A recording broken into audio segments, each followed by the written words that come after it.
अस्सलामुअलैकुम respected students, welcome to brief explanation. आज मैं आपके साथ शेयर करने जा रही हूँ क्लास 9 बायोलॉजी चैप्टर नंबर 3 के फाइनल हाफ की एक्सप्लेनेशन।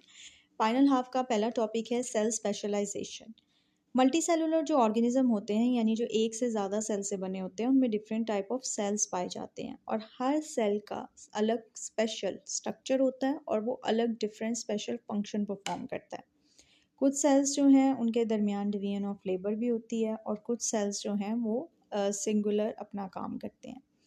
किस तरह से सेल डिवाइड करते हैं या किस तरह से वो स्पेशलाइजेशन की तरफ जाते हैं वो सब कुछ हम आज नीचे डिटेल में पढ़ेंगे। यहाँ पे तमाम सेल्स तो मौजूद नहीं हैं लेकिन प्लांट एंड एनिमल के कुछ बेसिक सेल्स जो हैं जो कि स्पेशलाइज सेल्स हैं उन्हें डिस्कस किया गया है। सबसे पहले हैं मेसोफिल सेल्स। ये हमारे प्लांट के लीव्स में पाए जाते हैं। इन सेल्स के अंदर आपको क्या मिलेगा, लार्ज नंबर ऑफ क्लोरोप्लास्ट मिलेंगे जो कि एक टाइप ऑफ प्लास्टिड है, हम ऑलरेडी पढ़ चुके हैं। और प्लास्टिड क्लोरोप्लास्ट के अंदर क्या है, क्लोरोफिल नाम की पिगमेंट पाई जाती है जो कि सनलाइट को कैप्चर करके प्लांट की फोटोसिंथेसिस करने में मदद करती है, जिसके नतीजे में प्लांट अपना फूड बना पाता है जिसे हम ग्लूकोज कहते हैं। तो इन सेल्स का काम क्या है, मैक्सिमम अब्जॉर्प्शन ऑफ लाइट करवाना।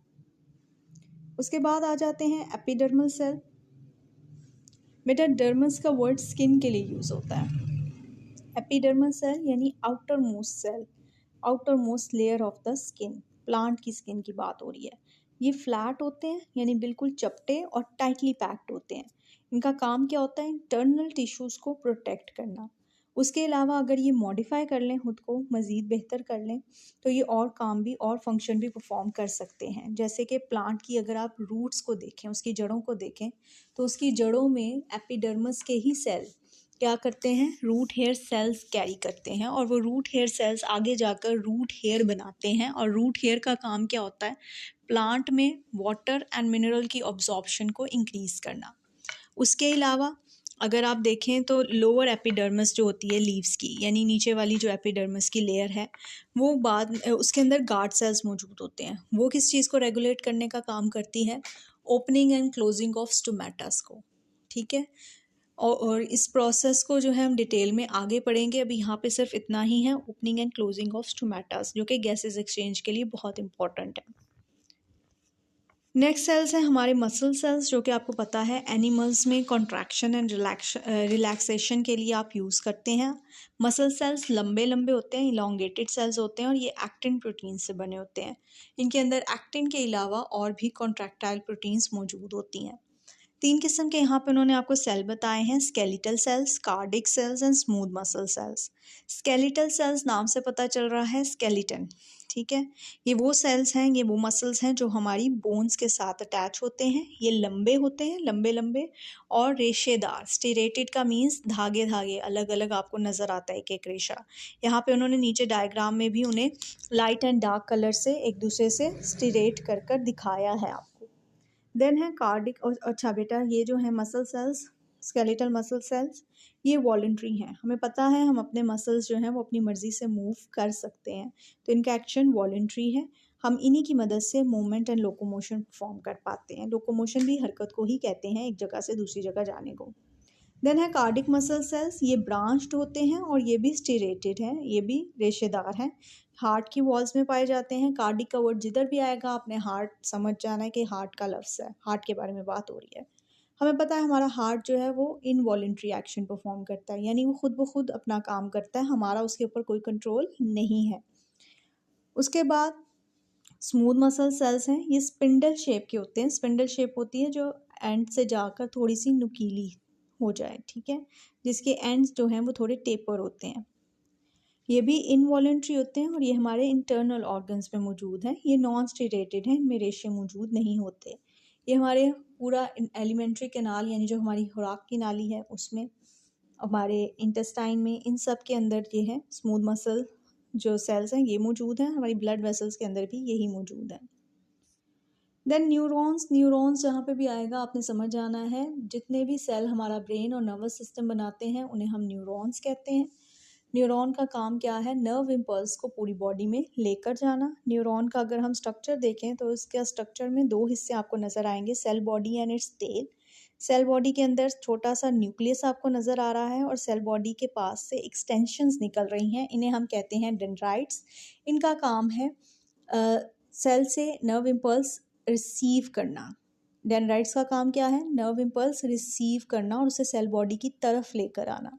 जबकि एक्सॉन जो है, एक्सॉन इस नर्व इम्पल्स को सेल बॉडी से अवे, दूर लेकर जाता है, यानी अगले सेल की तरफ उसे सेंड करता है। तो अवे एक्सॉन करता है, यानी सेल बॉडी से अवे, इस तरह आपने याद रखना है। और ये दोनों एक्सटेंशंस ही हैं जो नर्व इम्पल्स को या तो सेल बॉडी की तरफ लेके आ रही हैं, दैट इज डेंड्राइट, और या उससे दूर लेकर जा रही हैं, that is axon. Then there are red blood cells, जिन्हें हम एरिथ्रोसाइट्स भी कहते हैं। एरिथ्रोसाइट सेल्स किस चीज़ के लिए स्पेशलाइज हैं? ऑक्सीजन कैरिंग एबिलिटी के लिए। इनकी शेप कैसी होती है? ये बायकनकेव, बायकनकेव का मतलब है दोनों तरफ से कनकेव शेप वाले होते हैं, और डिस्क शेप है इनकी, छोटी सी डिस्क टाइप। डिस्क शेप इनको क्यों दी गई है? ताकि इनको ज़्यादा से ज़्यादा एरिया मिल सके for absorption and releasing of oxygen. जितनी ज़्यादा इनके अंदर हीमोग्लोबिन होगी उतनी ज़्यादा इनके अंदर ऑक्सीजन कैरिंग एबिलिटी होगी। मैमल्स के अंदर, यानी हम भी, ह्यूमंस भी मैमल्स हैं, मैमल्स के अंदर जब रेड ब्लड सेल्स मैच्योर हो जाते हैं तो उनके अंदर न्यूक्लियस, माइटोकॉन्ड्रिया और एंडोप्लाज्मिक रेटिकुलम को रिप्लेस कर दिया जाता है ताकि वो ज़्यादा से ज़्यादा हीमोग्लोबिन को अपने अंदर अकोमोडेट कर सकें, रख सकें। यहाँ पे आप सेल भी देख लें। उसके बाद है आपके liver cells. Liver cells, liver के लिए हेप्टा का लफ्ज़ इस्तेमाल होता है, हेपा का, सॉरी। तो जहाँ पे भी हेप्टोसाइट्स आएंगे आपने समझ जाना है लिवर सेल्स की बात हो रही है। लिवर के कुछ ही स्पेशलाइज फंक्शंस हैं और जाहिर है जो सेल लिवर को बना रहे हैं वही ये फंक्शन परफॉर्म करेंगे। तो सबसे पहला इसका फंक्शन क्या होता है? ग्लाइकोजन, आयरन एंड वाइटामिन्स को स्टोर करना। उसके बाद इसका फंक्शन क्या है? टॉक्सिक सब्सटेंसेस को डिटॉक्सिफाई करना। उसके अलावा क्लॉटिंग प्रोटीन बनाना, रेड ब्लड सेल्स को रिसाइकल करना।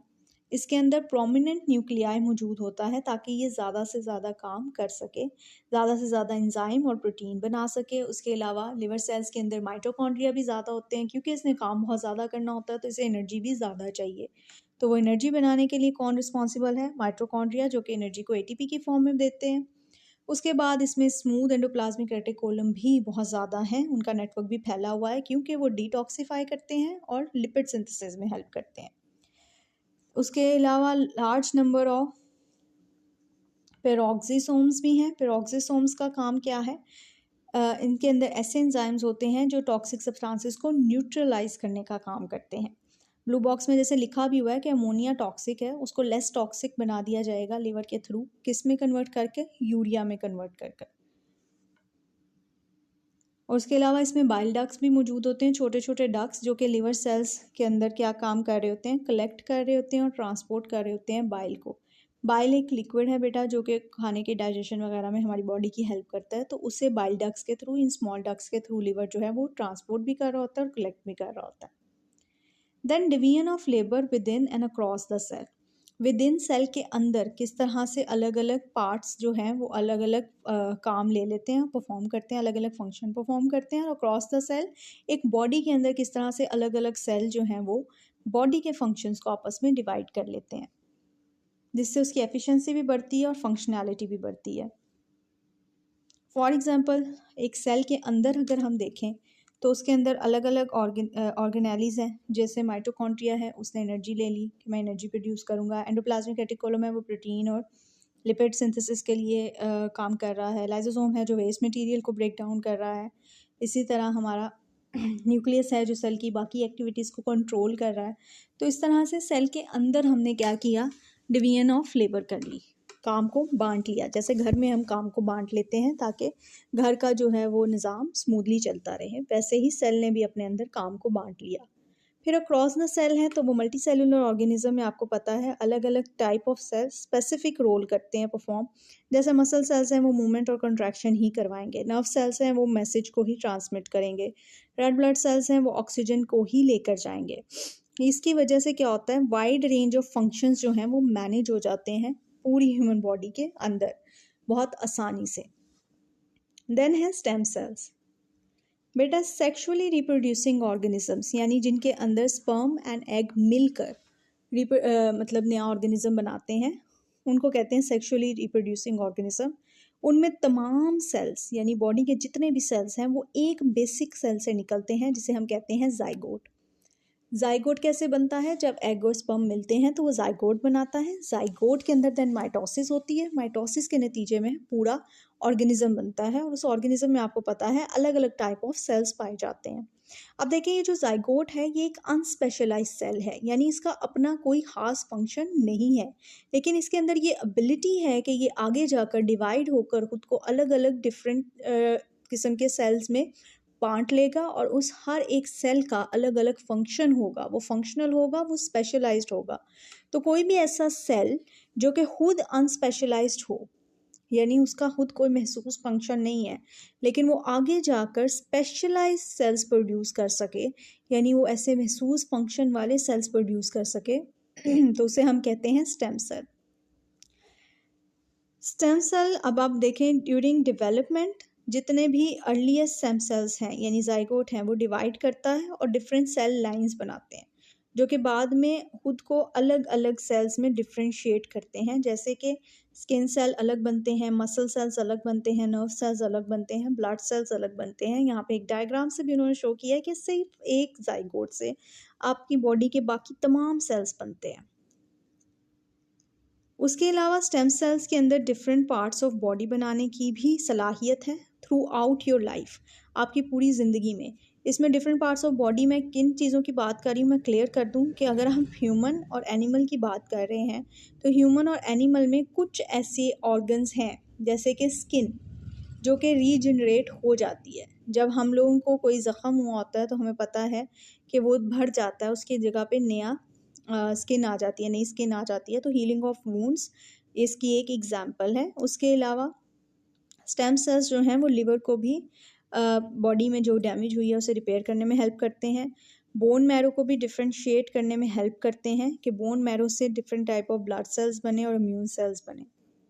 यहाँ पे उन्होंने एग्जांपल दी है, ब्लू बॉक्स में बताया है कि some part of the body जैसे कि गट, बोन मैरो है, उसमें एडल्ट स्टेम सेल्स रेगुलरली अपने आप को डिवाइड करते रहते हैं ताकि नए टिश्यूज़ बनते रहें, ताकि वो जो गट है और बोन मैरो है उसकी मेंटेनेंस भी रहे और जो चीज़ें ख़राब हो रही हैं वो रिपेयर भी होती रहें।